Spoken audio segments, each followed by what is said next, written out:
Hey, everybody, welcome to Collective SOULversations. I am your host, Jody Jones, and I have a lovely guest with us today that I've had the privilege of knowing for quite some time, and I'm excited that I get to share her with you guys today. So, I'm going to introduce my dear friend, and then we'll bring her on, and you guys get to explore everything that we're going to unpack together. So we're welcoming Melanie Cocciardi, and she has been offering her open hearted approach to the healing and wellness industry since 2001. In 2012, she founded Whisper Lane Wellness, located in East Scariffraxa, Ontario, Canada, which is located on a beautiful retreat like setting. And the warm and welcoming wellness studio is dedicated to the purpose of healing. Whether in person or virtual, clients are welcome to book various healing sessions by appointment only. Mel is the lead practitioner offering energy healing sessions in the traditional techniques of UC Reiki, and Mel specializes in bringing about personal awareness, enlightenment, and harmony to those who seek transformation and growth. Past life exploration is also offered, as are spiritual mediumship readings, microcurrent energy meridian balancing treatments, and workshops. Client sessions are personalized, intimate, and offer a profound healing experience that encourages the balancing of energies on the physical, emotional, spiritual, and mental bodies. Teaching since 2008, Mel offers all levels of UC Reiki classes, providing an opportunity for others to explore, learn, and become certified energy healing practitioners. Mel is fully committed to her work and her clients. She brings a unique perspective to healing sessions by combining her personal spirituality with age old techniques and wisdom. Through her workshops, classes, and various events, she consistently develops her own craft by working closely with experts in other wellness modalities. With compassion, empathy, and patience, she has assisted many individuals on their personal journey to wellness. Welcome, my friend. Welcome, Mel. How are you? I'm good. Thank you. Thank you. Thanks for the intro. Nice to see you. I'm so excited to have you here. I'm so excited to be able to share space with such a good friend who Yes. how long have we known each other? It feels like lifetimes, but Yeah, I was thinking about that this morning. Well, in this lifetime, maybe are we going on 10 years or 8 years or something like that? yeah, 8 years, maybe something like that. Yeah. yeah, quite a while for Yeah. sure. So I'm glad that your schedule opened up and we have aligned so that you can come in and sit and chat with us, because the services that you offer and the way that you offer and the way that you work is truly a gift. And so I feel like it's really important for people to see your light and be able to share. You can share your wisdom and your experiences. And so I know, and I just, talked about the Mel who is, the teacher, the guide, the guru, the healer, all of that. But there's always a backstory, right? There's Yeah. always so, how did Mel get to be where she is, and how did that show up for you? And I know a little bit, but I felt like today when I was doing the connecting, I was like, maybe I'm going to learn some things about Mel today that I don't know. You know how sometimes when you have friends, you like you like take for granted all of that stuff because maybe you've heard it a few times, but I'm going to be listening with open ears today to the Cool. new. So Okay. take us back in time and tell us, how did you end up doing the work that you're doing? Well, like what brought you Sure. here? So all the baggage that brought me here. Okay. Right. Taking me back in time. Um, Geez, well, I'll probably jump around. I feel like as time goes on and we do our healing, there's bits and pieces that we forget that we even had to trudge through. Yeah. For myself, from a very early age, I was energy sensitive and grew up in a family and a household that was energy sensitive. My mom has was clairvoyant and often had immense psychic experiences as I was growing up. Um, it's funny, not too long ago, just a couple of years ago, actually, I was having some memories flood back. And I was remembering this time when we moved into this house. I was young and I was reminiscing about this wonderful experience I had when we moved into the new house. the children who used to live there were still there. And I got to play with them in the basement. I remember the old Barbies and the old Barbie horses. And so I messaged my mom and I said, "Do you remember that house you moved into?" And la da da da da. And she says, "Yeah." And I said, "What were those kids' names?" And she says, "What are you talking about?" And I said, "Remember the old kids that used to live in that house? They were there when we moved in, and I played with them in the basement." She said, "Mel, there were no kids in the basement." And I said, "Yes, there were. I remember there was a girl, there was a boy. This is what the lighting looked like. These are the toys we had. This was the room we were in." She says, "Mel, we moved in, the house was completely empty."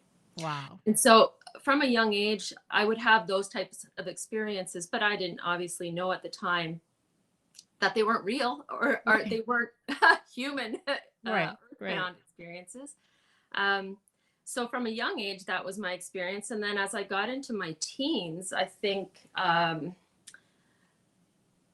just kind of started experimenting with wellness and healing. And I was drawn to things like massage or shiatsu or booking an appointment. And I would do those things just on my own without being directed by a parent. Um, and then by my late teens, I think I was 19 when I had my first Reiki experience. So my first Reiki on the table, hands on healing. And that was my mom, Wow.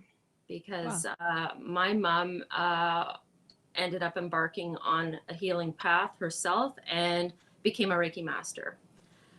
And then I just kept living my life and going about the things you do when you're in your teens and in your early 20s. And eventually, at some point, my mom did come to me and she said, "Mel, it's time. They're telling me you're supposed to do your level one." And I would go, "Ugh, whatever, mom. What peace pipe are you smoking?" Like, you do you.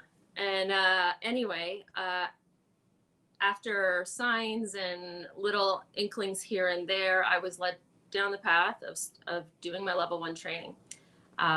So that was in my very early 20s. And from there on, I moved through the different levels of Reiki and eventually became a Reiki master so that I could help teach and educate others on how to use the gifts in their own life. Mhm. Um, I think I remember, actually, I was listening to one of your podcasts. I forget the gentleman's name. Um, and he was sharing some of his early story. And I thought, oh, geez, that's sounds so familiar to me. I remember, late in my teens, um, I was partying, I was having a great time, I was doing the things that kids do, exploring, experimenting with all sorts of stuff. And I did go down the path of um, partying, doing the rave scene, experimenting with drugs. And I did it for a few years. And at a certain point, I was getting bored, but I was still doing this thing. I loved the people. I was meeting some amazing people. I was having a great time. Right. Um, but it wasn't fulfilling me. And I remember early, one morning coming out of downtown Toronto, driving, heading home from an all night party. And I remember the way the sun was beaming through the car and the sky and the clouds. And I can see it just like as if I'm sitting here. And this moment where I recognized I want to be this high on life, not on drugs. And oh, it goes right through me as I reminisce about it. I can feel it. And it was Yeah. so profound for me in this moment. Uh, I call it a connection to God, to the God belief that I have in, but very poignant in that moment. I felt, no, I don't need this anymore. I want to be high on life. I want to be high on life. And I didn't put all those pieces together that I was, oh, I'm going on this healing journey now. I'm going to embark on spirituality. I didn't even have those words at the time. Right. But it was that moment that I decided to clear out the drug use. And I started making changes. My changes were I still partied, but I stopped doing the drugs and I proved to myself that I was going for other Mhm. reasons.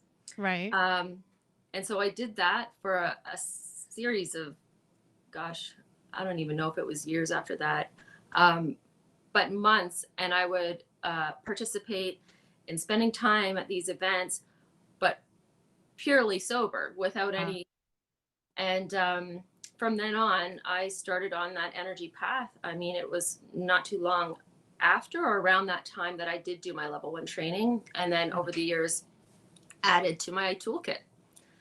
And so do you feel like that you kind of had to have that entryway so that you could recognize, the contrast between the light and the dark? Obviously, if you're partying and you're raving and you're using drugs and alcohol, that is the dark energy. You had to Right. explore it, right? Yeah. So it's interesting because it's the dark energy. And yet, while I did experience or witness dark moments, for the bulk of it, it felt light. It didn't feel like it was a negative thing because there was lots of joy and happiness from it. Right. Um, would I have found the path had I not gone through that? I don't want to suggest that I hit rock bottom. I wasn't in a situation where I required, help to get out of this. This was just, it was almost like a chapter that I went Hmm. through, and then I Right. moved on from that chapter.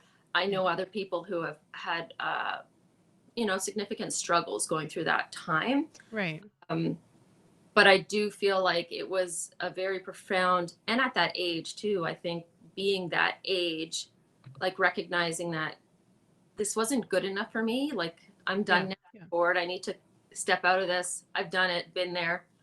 Let's move on and find something that's even bigger and better and brighter, Right. Yeah. More fulfilling.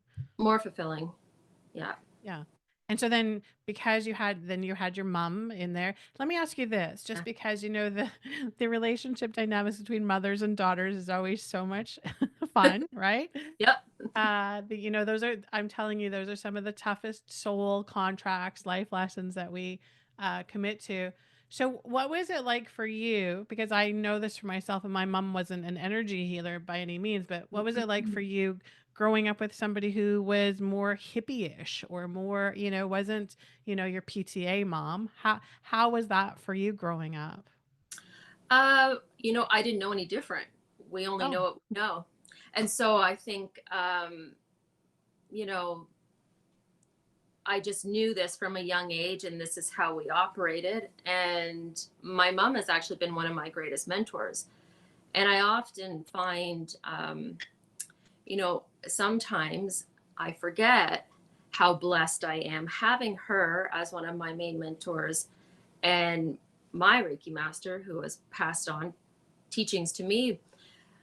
Because when I teach students, I realize they don't have their mom just to call and say, "Hey, guess right? what happened today? Let's bounce this off each other. How was your work day? What Yeah. was your experience?" And so I recognize that oftentimes students are going back into their life and they don't have that sounding board. And Right. so that's been a real blessing for me. Not to say that my mom and I haven't had our moments over the years, in my younger years. Of course, there was, our parents annoy us at certain points, and we annoy them equally, if Right. not more, I'm sure. Mhm.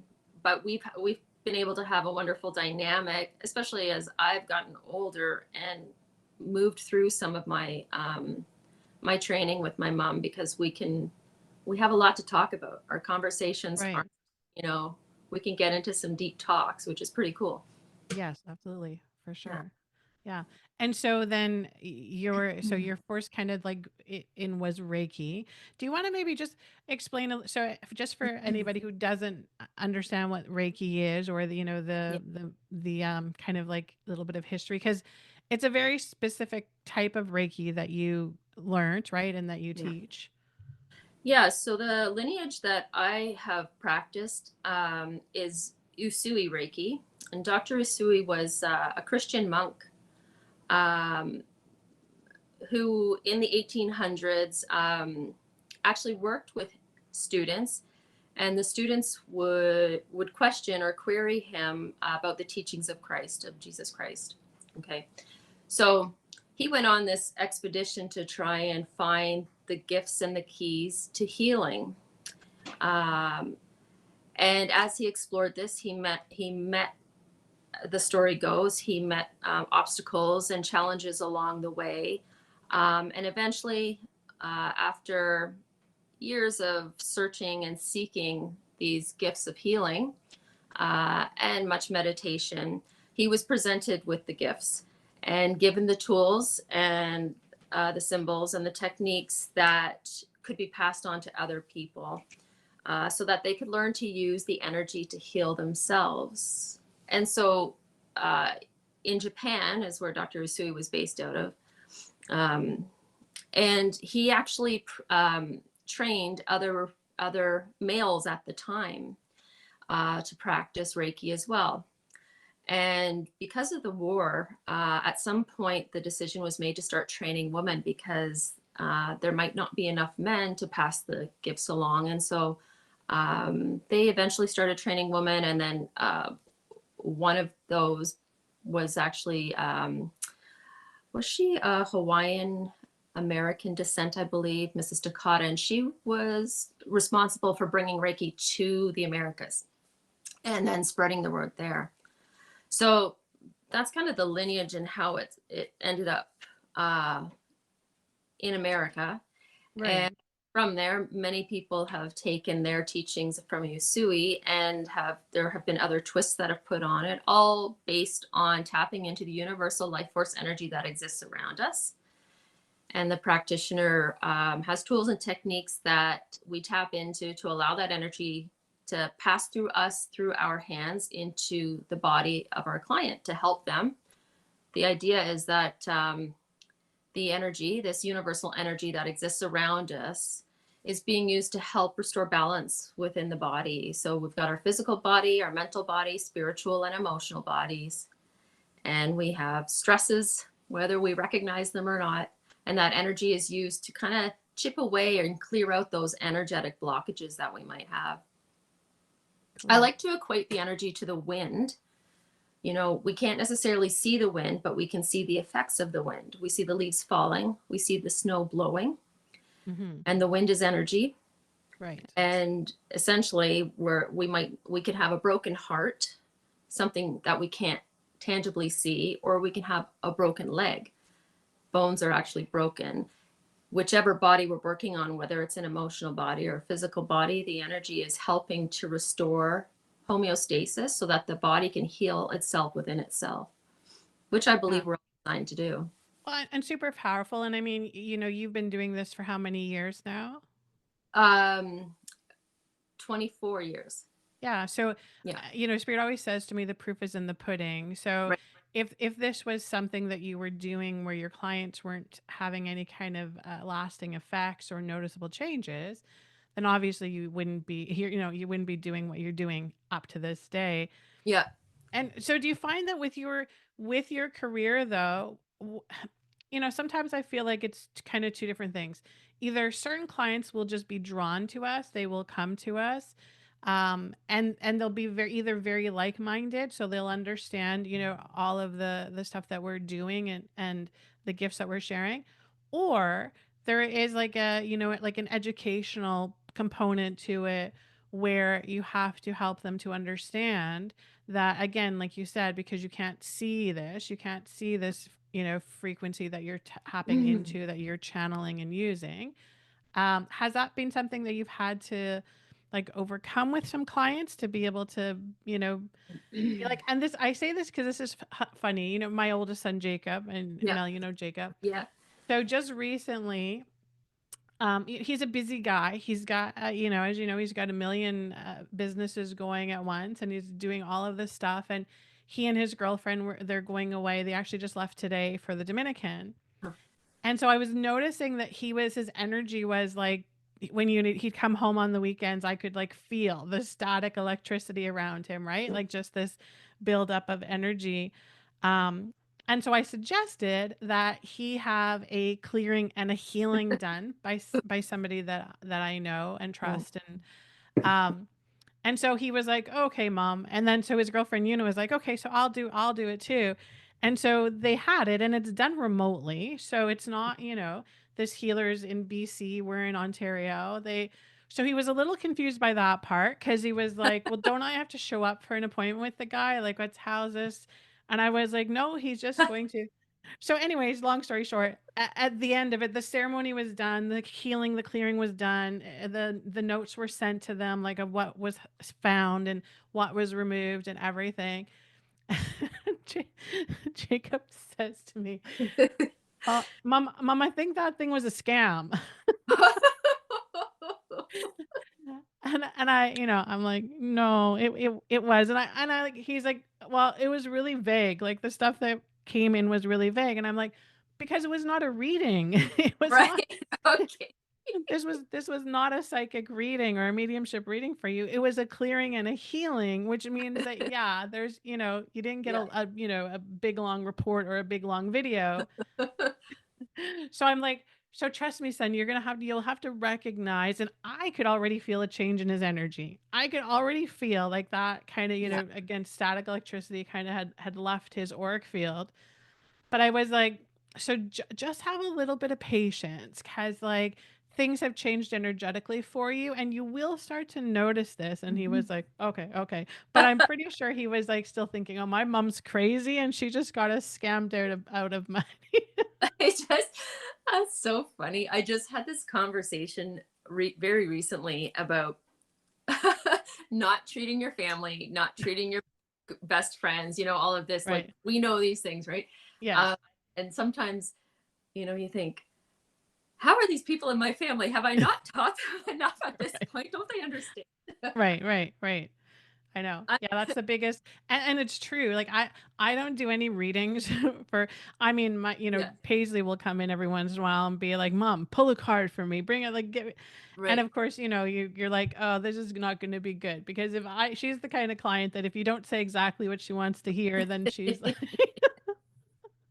Yeah, So yeah, for that reason, and also because with our friends and family, we are like so close energetically to them yeah, that, with any healing modality, there needs to be a certain amount of space yeah. in order for that. And that's why I know, and this, that distant healing is like incredibly powerful. Incredibly. Yeah, Right? yeah, Sometimes more powerful than it yeah, is when you're in person, because when you're in person, there's all of those like human constraints, right? All yeah. those blocks that are up that we as energy workers need to find ways through, right? It's true, and I say that often to clients. Especially the past few years with all of the crazy world stuff where everybody was virtual for a significant period of time, Right. which, Yeah. by the way, is not my favorite way to operate. I Right. like hands on.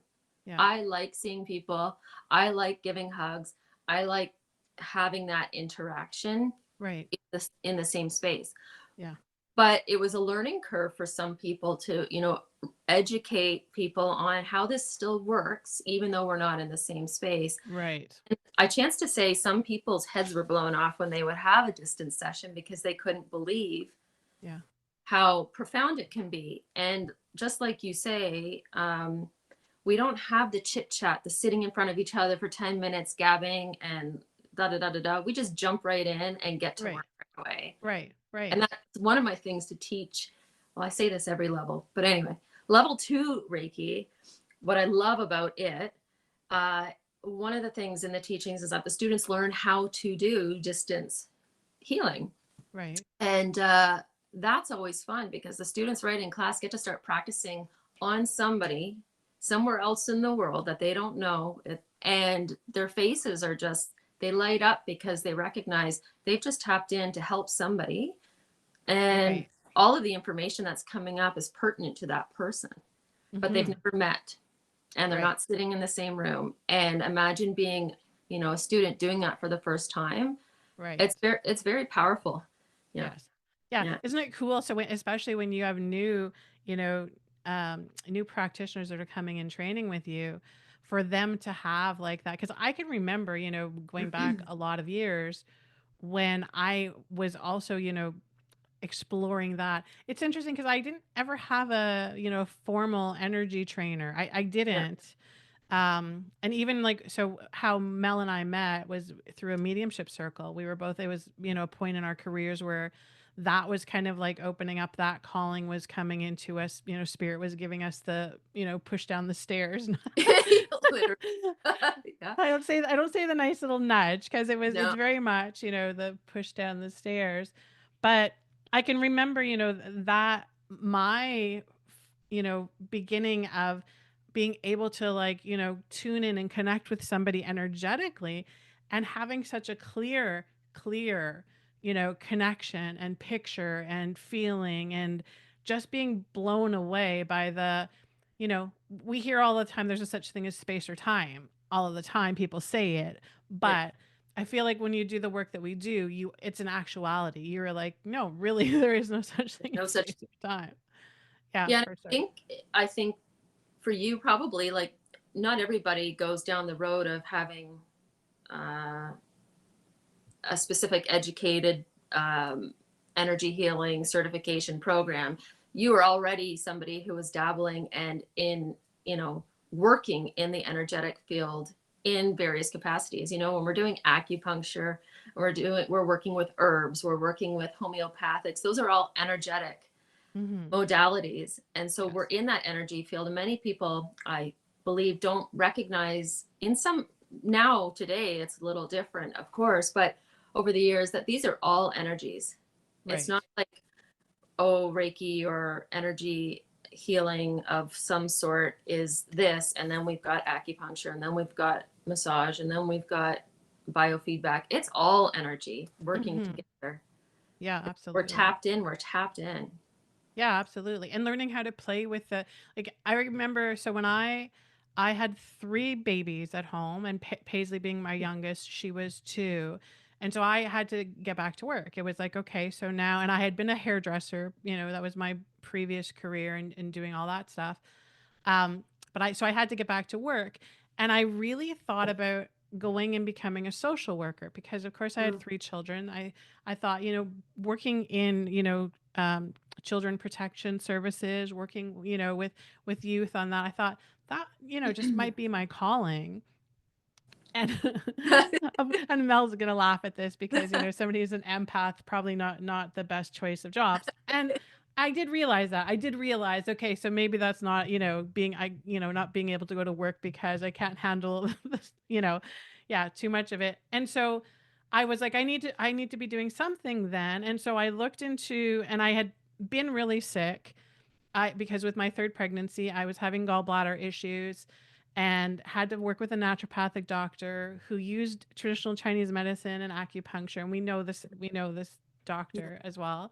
Yeah. Um, and I was blown away by that medicine. I was like, I could go in there not feeling great, and she could literally put some needles in my body, and I would leave there feeling like $1 million. Like I was Yeah. brand new. I didn't understand how it worked or how it happened, but I was like, there's something real here. Like I literally walk in with pain or nausea or not feeling great, and then boom, I walk out, 45 minutes later, and I'm a new person. Yeah. Like Yeah. I don't know any medicine that works that fast I and that know. long lasting. I know. And it's amazing how, with just some simple techniques or Yes. methods, we can Yeah. shift things fairly quickly in Right. most cases. Of course, there's other instances where, more intensive work might be required.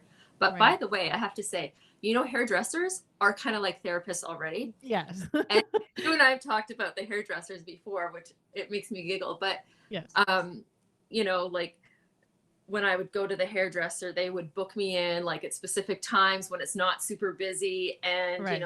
uh, the girl would come and do my nails at the same time so that I could get in and out really fast. And somebody said to me one day, Mel, why is the energy so intense when you're at the hairdressers? And I said, well, Right. think about it.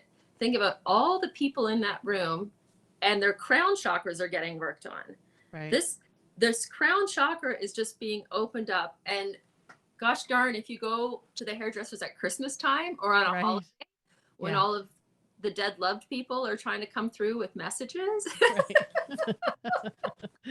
Yeah, yeah, Yeah, yes. and not You're to mention already a the therapist. mirrors, right? All that you're like you've got a portal right there. So there's like your mirror portal. Yeah, Yeah, that's too yeah, funny. all of it. It's, yeah. Anyway. Yeah, and definitely, I mean, I didn't recognize it again back in, because I started hairdressing when I was 19, Mm, and I didn't recognize this, but like later on, obviously, when I started doing the work I do, I would have clients that specifically would come like every 2 weeks for their haircuts, guys included, yeah, and they would sit in the chair, and you put the cape on them, and the first thing is you ask your clients, well, how are you doing?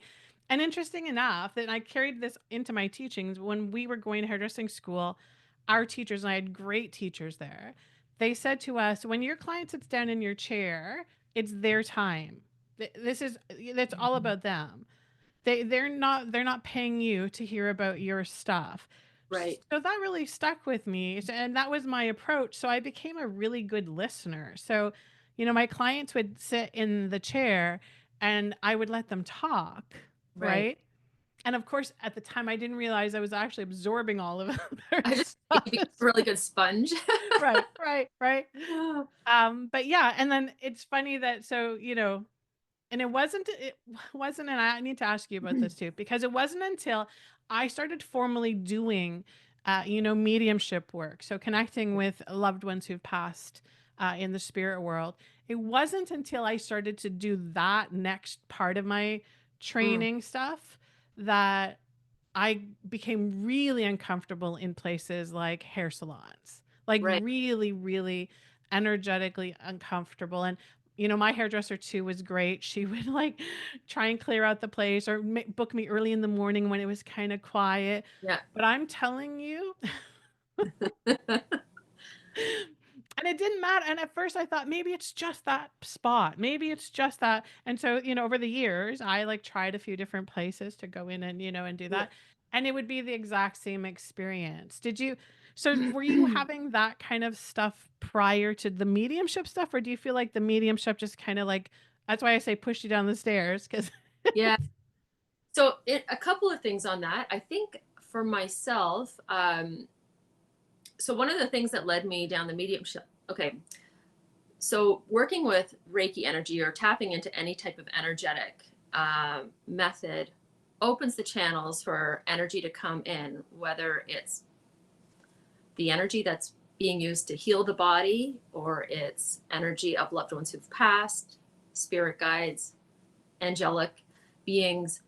And so for me, working over the years, it was very common for me to be doing a Reiki healing session and have loved ones come through to visit. I didn't always understand who it was or what they were doing. I didn't necessarily have the techniques or the method of how to navigate it. I would just allow that energy to come through and share with the client right. and pass on messages as they came through. But I wasn't formally offering a reading connection. Hmm. That was never my thing. And it was years and years down the road on, working with many clients. And I ended up working with a client who came to me, stage 4 cancer. He was actually referred by a naturopath, uh, someone we both know. And I know he came to me because he was just appeasing his wife. She, Right. let's just do everything we can at this point. And I knew that because I could see it in his eyes and the way he would look at me like, "What are you talking about, lady?" when I'd be explaining something energetic. But Right. bless him, he came, and we weren't trying to cure anything. The energy healing is about helping to heal the body. It's not a means of curing. We're simply trying to help the body. And sometimes that's restoring balance to hopefully heal an illness. And sometimes it's helping to um, make transition from the earthbound to the spirit realm a little easier. And in this case, that's what his sessions were about. Anyway, fast forward after working with him, and then he passed. Actually, his wife ended up training and doing her level 1 with me so that she could do Reiki on him at home while he was hospice at Oh, home. that's beautiful. Yeah. It is. And he passed. This is many years ago now. And he's lighting me up as I'm talking. Right. Uh, he came and visited very quickly after his passing, but he was somebody who was very skeptical and apprehensive about the work that I was doing when he was Right. here. Yeah. Yeah. And sometimes he would come in waking moments like you and I are having right now. And oftentimes he would visit in dreams, and I would have to contact his wife and his sons with messages after and just say, "This is what he's saying. I hope you understand it." And oftentimes she would say, "Oh my gosh, we would just had this conversation yesterday," or "This is what's been transpiring." Anyway, one day he showed up and sitting with me in our waking moments. And he basically said, "It's time. you need to start doing these readings for other people. Oh, wow. And I went, you got to be kidding me. You are telling me? Right, right, right. And that's kind of when I started navigating and researching, okay, what do I need to do to offer this? And it led Mm, me to the path, to the circle that you and I met in. yeah, So thanks to him, um, it sent me down that road where I recognized I need to kind of not separate it from the Reiki, but also add it as an option for those who just want to right. sit, who just want to sit with the spirit energy. Yeah. Well, that's so cool. That's how somebody from the spirit world came in and brought that navigation of how Yeah. that kind of worked out was very cool. I Yeah. didn't realize this about your with that story. So with me, when I started, so I actually started the first healing modality that I learned was reflexology.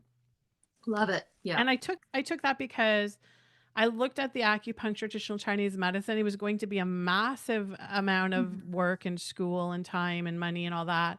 And I was like, I haven't been in school like formally for a really long time. So let me take like a small bite-sized piece of, you know, academia and then see how I, you know, how I do. So that was my first start was the reflexology.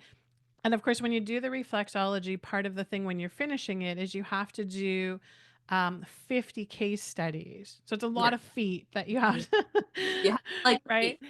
And at the time, we were living in our small town of Shelburne. There was like less than 3,000 people. So it was easy to, I knew a lot of people. So it was easy to, you know, find willing participants who would, you know, let me be a case study, have them as a case study. And I had four of the people that I had case studies were all people that had cancer. Oh, wow. Okay. Yeah, and it was I my first person that I did was actually my hairdresser at the time. She was like, you know, small town hairdresser. She'd been there forever and ever, so she knew everybody. And we started doing the reflexology on her and she was having like these amazing healing things happen for her. Like I was like shocked and in Yeah. awe myself. Yeah. And then because of that, she started like word of mouth. Oh, you have to come and see Jody. You have to have the reflexology. And so the first four people that I did that again, they all had cancer and I remember being like, "Oh my god, how am I supposed to help these people? How am Right. I they have a disease that their doctors can't even help them with and now they're coming to somebody who's going to rub their feet and make things better." But so that was like a big, you know, a really Mm. I think for me it was about creating faith, having Oh, faith yeah. around this. And interestingly enough, one of the ladies that came that had the cancer, and she was stage 4 cancer, she was a Jehovah Witness. Mm.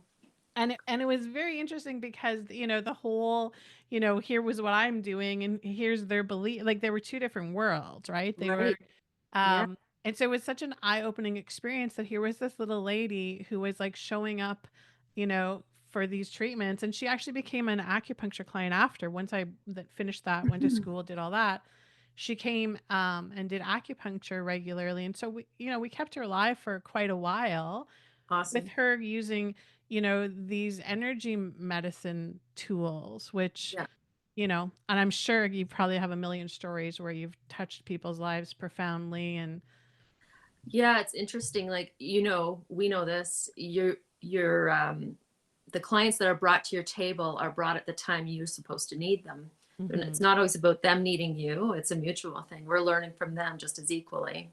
Yes. And I thought, at one point, actually, when this gentleman was referred to me that I spoke of, the naturopath had contacted me and said, do you work with cancer patients? Are you working with cancer patients? And I thought, duh, like, Right. hello, of course I am. I don't, Right. I don't close the door on Not anyone. discriminating. Yeah. Yeah, if they're meant to come, they're meant to come. Mhm. And so I did work with him, of course. And I had worked over the years with others who had sometimes acute cancer and sometimes in remission.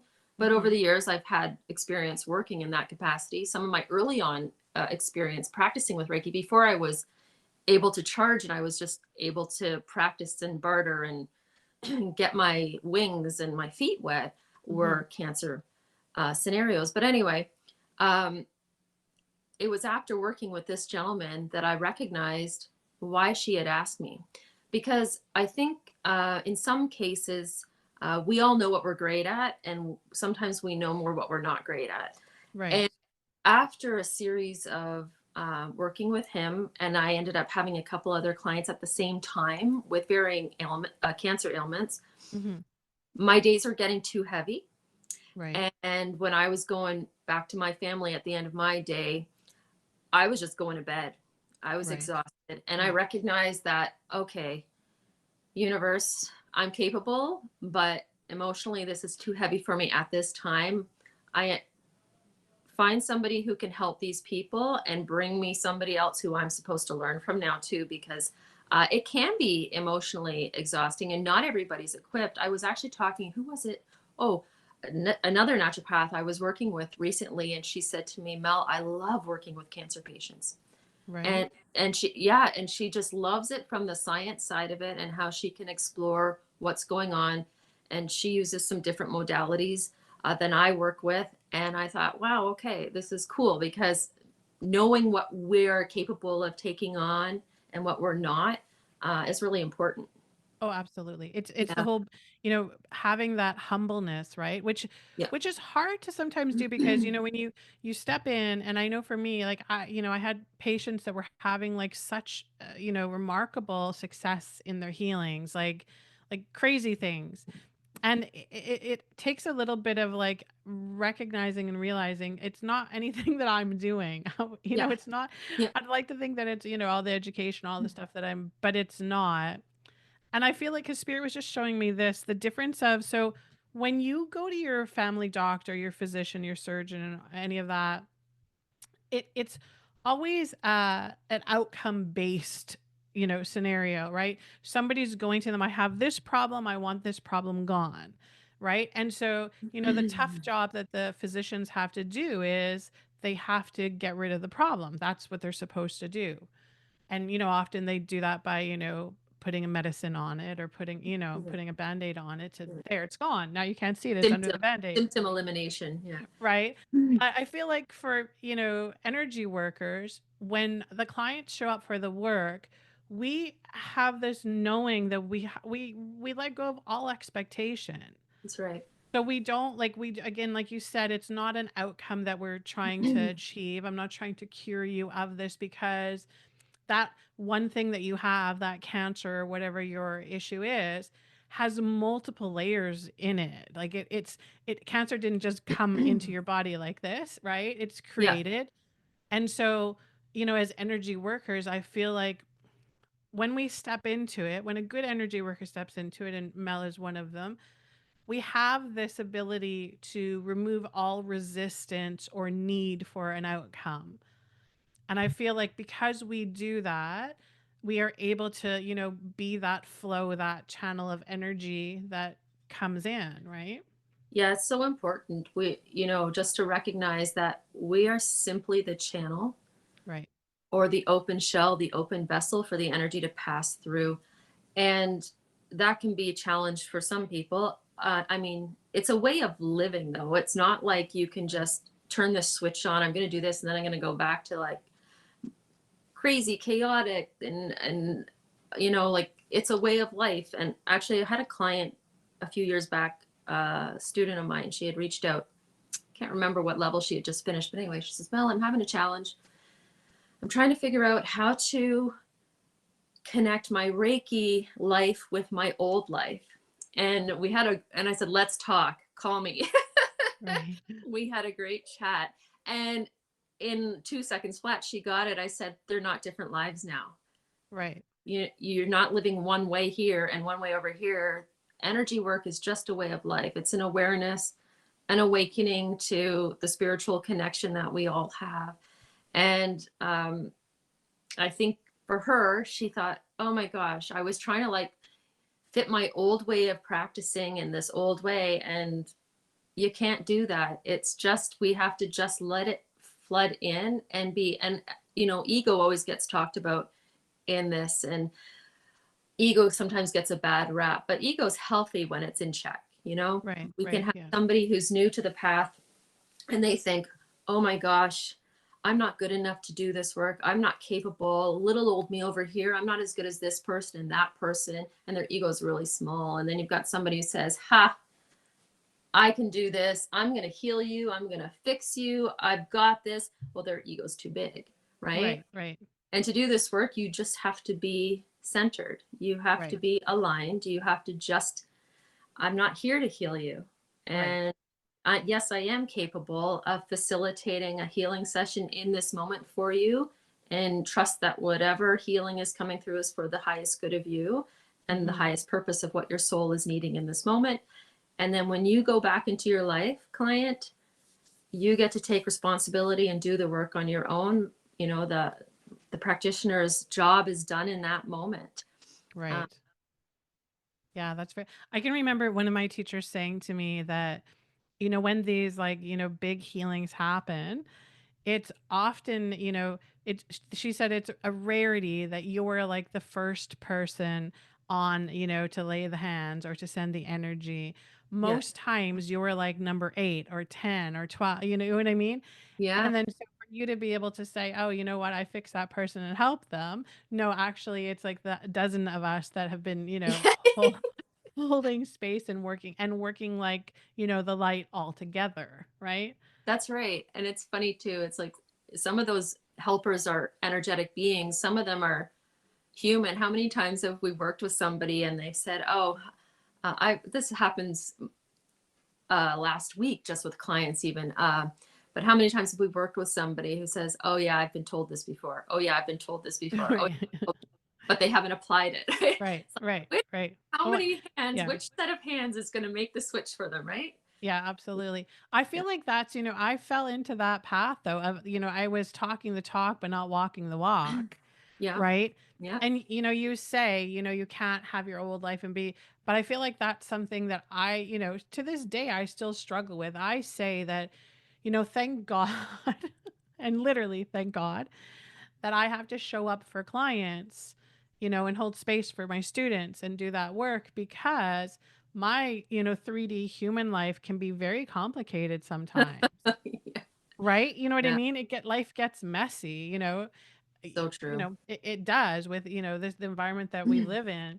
And I feel like if I didn't have the work that I do have, my escape that I can go into where again it's, I have the light working through me, it saves my life. I understand that quite well, actually. And, you know, a couple things over the years. I mean, even in recent years, our family has experienced quite a lot of grief in the past few years. And I used to work with clients. Actually, I have a family that used to start coming to me because of loss. Now they come for healings as well, but I would read for them often. And geez, they were a young couple in their 40s, 30s and 40s. And I mean, like within a span of 5 years, lost parents on both sides, cousins, aunts, pets, you name it. And I would sit with them and I'd be in disbelief and think, oh my gosh, how are they keeping it together? Like, wow, okay, what a blessing that they're open to having readings and connect with their people. But I can't imagine. And then fast forward to the past couple of years where our family has experienced a lot of loss. Mhm. And at one point, I mean, it was bang, bang, bang, bang. Yeah. Uh, and I was so low. I thought I couldn't feel anything. Right. I had to close work for a little bit because I couldn't keep my shit together. Right. Um, I was crying nonstop. It was just coming out of me. And I literally felt unconnected. Mhm. I felt, holy crap, I'm never going to do this work again. I don't Right. even, there's nothing out there. That's how I felt. Right. And I thought, oh, this is what that feels like. I Mhm. don't know that I've ever felt that way. And yet, this isn't an example of what clients feel like often when Right. they're out and they're coming for help. Yes. But I literally had these moments of, I don't know if I'm going to do this work again. I actually don't think there's energy out there. What am I like? I felt so disconnected. Mhm. And it took me back to a time of, in my younger years when I was talking about ego being too low and out of, and I would think to myself, I don't know if I'm capable of this work. Right. Those that do healing practice are on the path themselves, and I thought, I don't have the baggage that that person has. No wonder they're an amazing practitioner, because holy mackerel, the life they've lived and the struggles they've gone through, no Mhm. wonder they're amazing. And same with that one over there. Look at how amazing they are. Holy, I know their history and the struggles they've had. And Mhm. then finally one day, when I'm going through this grief the past few years, and I thought, holy crap, I've been through a lot. I never, when you're in the forest, you can't see the Right. trees. Right. Yeah. And I started thinking about all of the life changes, the events, all the Yeah. circumstances that have gone on in the past Yeah. number of years. And I thought, holy crap, I do have a lot. And now I'm depleted.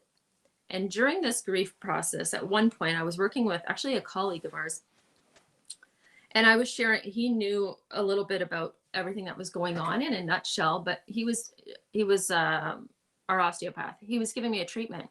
And I said to him, yeah, I feel like some of the grief is lifted, and I think I'm getting ready to, I've been thinking about having a workshop, Mhm. coordinating a workshop. He says, I think that's great, Mel.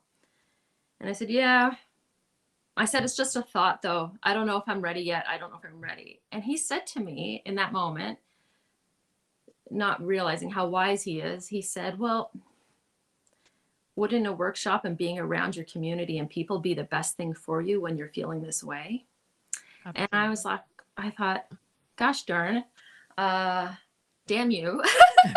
I was like, no, because I beat to my own drum. I do my own thing. I stick in Right. my lane. I've always been, you know, me, myself, and I kind of thing. And Yeah. I was waiting.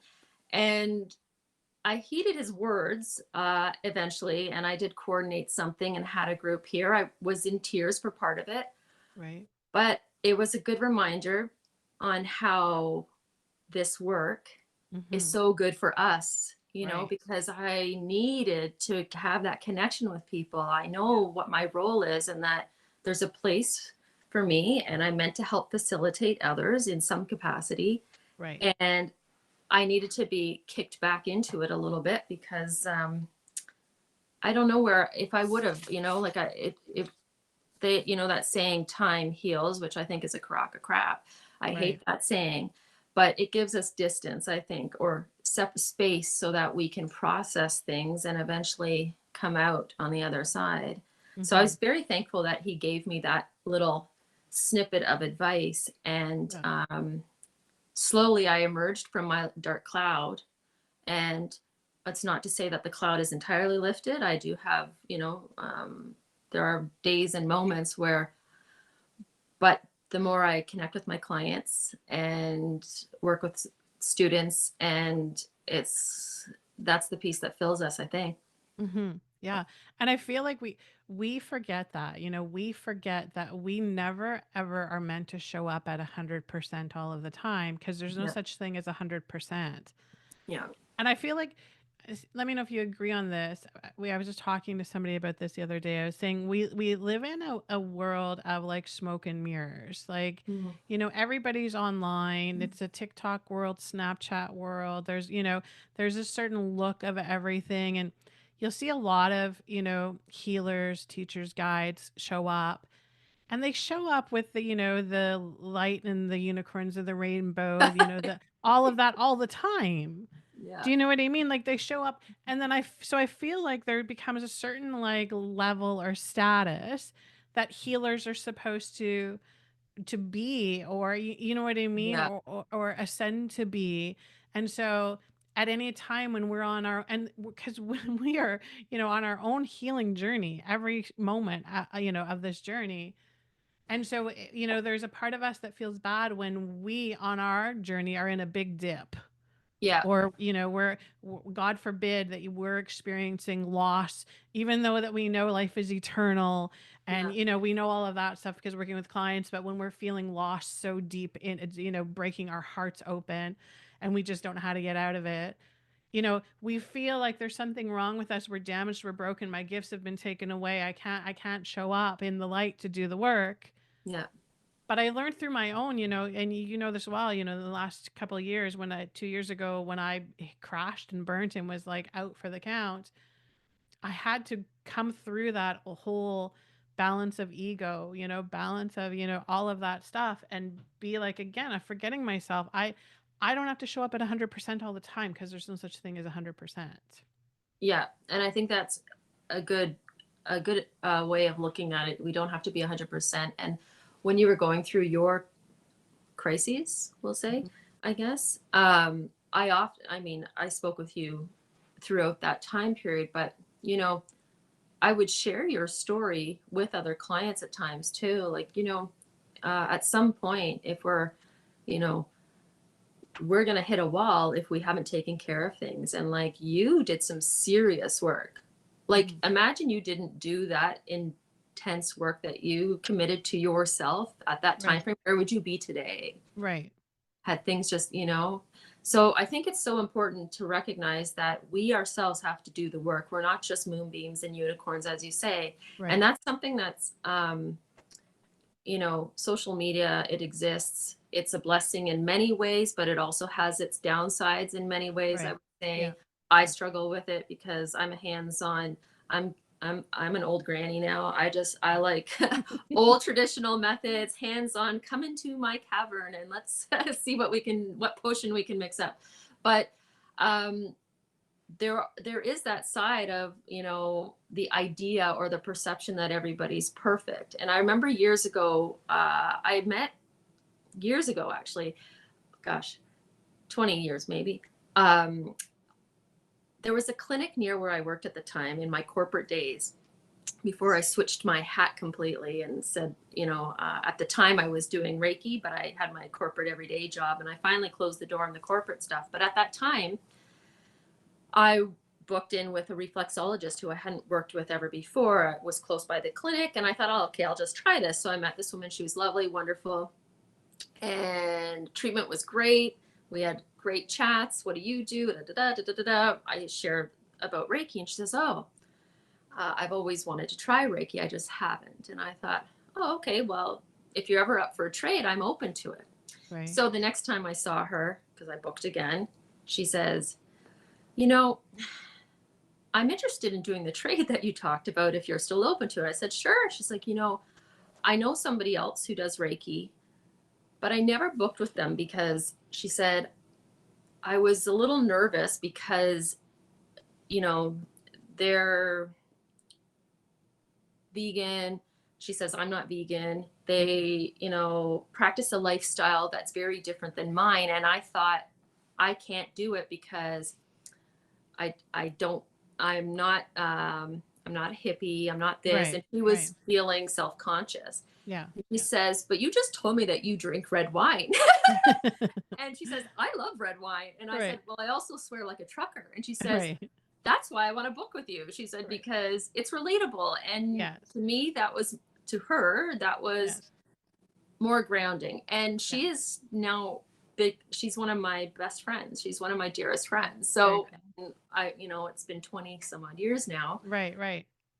Yeah. So Yeah, anyway, that's very cool. Yeah, absolutely. I forget this part of it, because you and I are very much, old school. So like, yeah, we started, and I feel like it's in a, spiritual saying, to make it in a modern world, because we literally, were working hands on with clients, yeah. years and years and years and years ago, right? It was all word of Hmm. mouth. There was That's right. no, social media platforms. There was nothing. And we were seeing all of these, these people were coming to us. How they were finding us was obviously just word of mouth, Yeah. because there, or maybe every once in a while you would like splurge and run a little ad in your local newspaper. Do you know what I mean?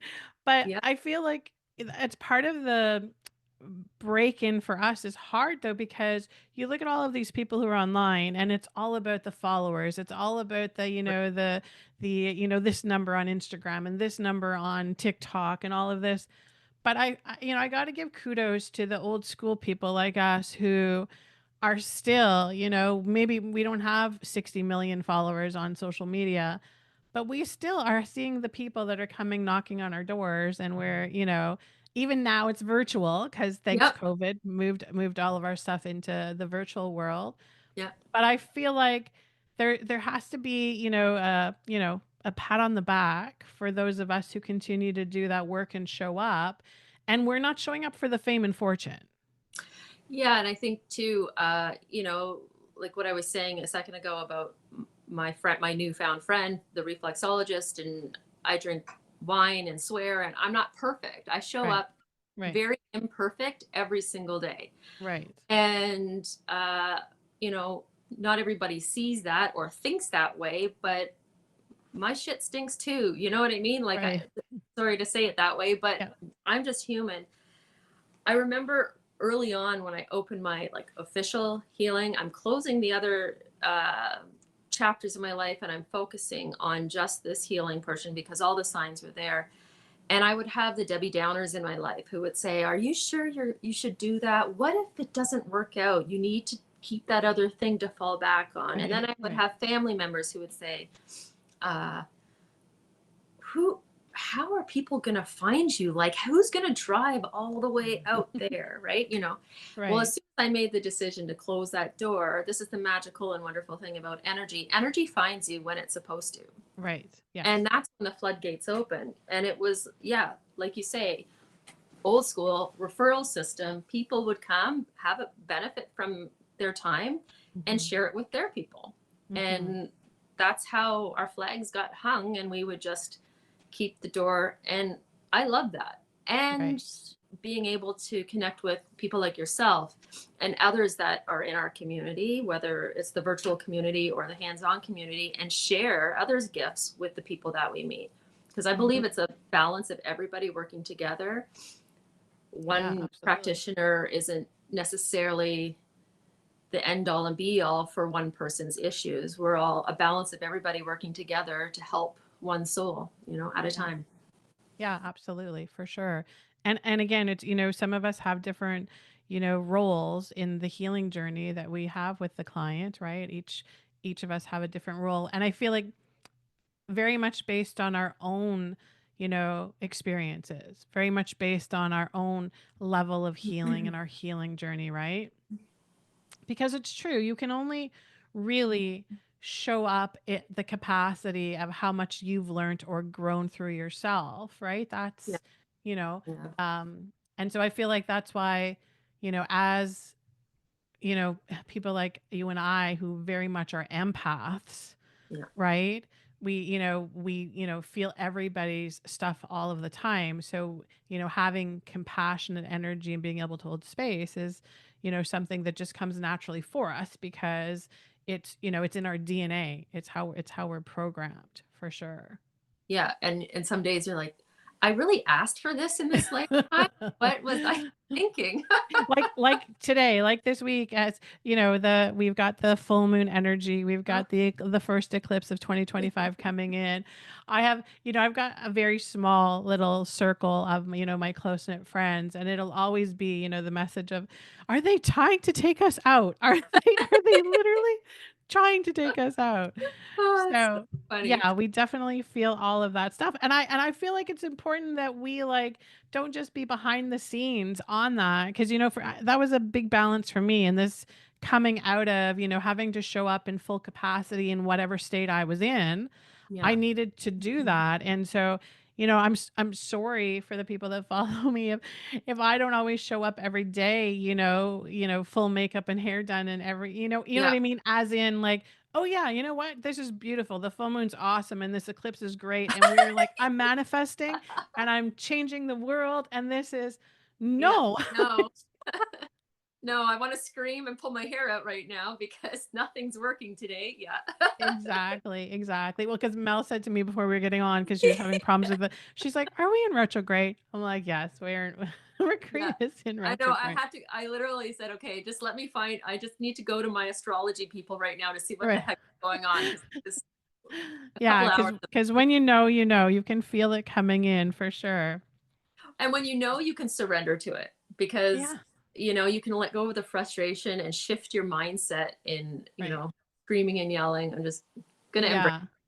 Yeah. and get out of the fear about it, because I feel like, I don't think that there's an energy worker anywhere who doesn't have the life lesson of releasing fear, stored trauma. That I feel like that is like a given. It's like it's part of your passport.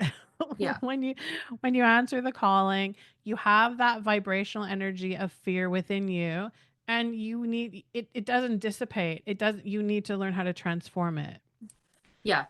right? And I think there's different layers of fear as well. There's some people who just exist in that state.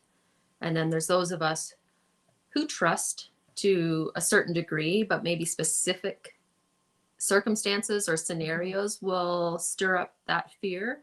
Yeah, for sure. And also something I'm learning, and maybe I'm sure you probably would witness this with clients though. For me, you know, fear doesn't always show up as in like, oh, you seem really anxious, or you're nervous, or you look panicky. It Mm, shows up for me in like my headache. I'll have a headache, right. or my knee will hurt, or my stomach won't. That's the vibration of fear in my body. It's communicating physically, right? Yeah. Instead of just emotionally, which obviously we need to work through that, right? And heal it and address it. Yeah. And I think, having the awareness, you are very aware, obviously, and in tune with you, yourself, and your body. And so many times people I'll work with who they don't have that awareness. And so they come with a hurt knee, and that knee is hurt because I have a hurt knee and Hmm. there's nothing else connected to it. Right. Right. And so, yeah, we can do energy work and we can do all the good stuff, but the knee has so many other connections to it. You and I know Hmm. that, which is one of the reasons why I am really enjoying the new microcurrent machine. I was telling you about this not too long ago that I've started working with, um, because it's using frequency, microcurrent frequency, very low amperage, Hmm. to affect change in the body, Right. and using acupuncture points, but without using needles. Well, yeah, powerful. Yeah, so it's and what I love about it too is that you can actually measure. So in a session, for example, we can actually measure what your meridians are doing in your body. Hmm. 26 different meridian points we tap into. We actually get a report and a scale of what your graph looks like. And a lot of Right. times like this. Right. And once we have that chart graphed, then we can apply the frequency to the acupuncture points and to restore the balance in those meridians, and then Right. go back into your life.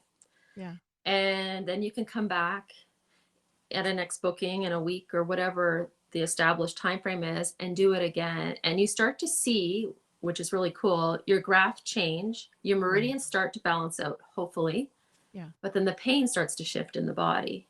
So Right. the knee issue wasn't just a knee issue. Right. It was a meridian. Maybe we were on the kidney meridian. Was there was and kidney is fear. Let's go there, Hmm. right? Kidneys, worry, fear. Right.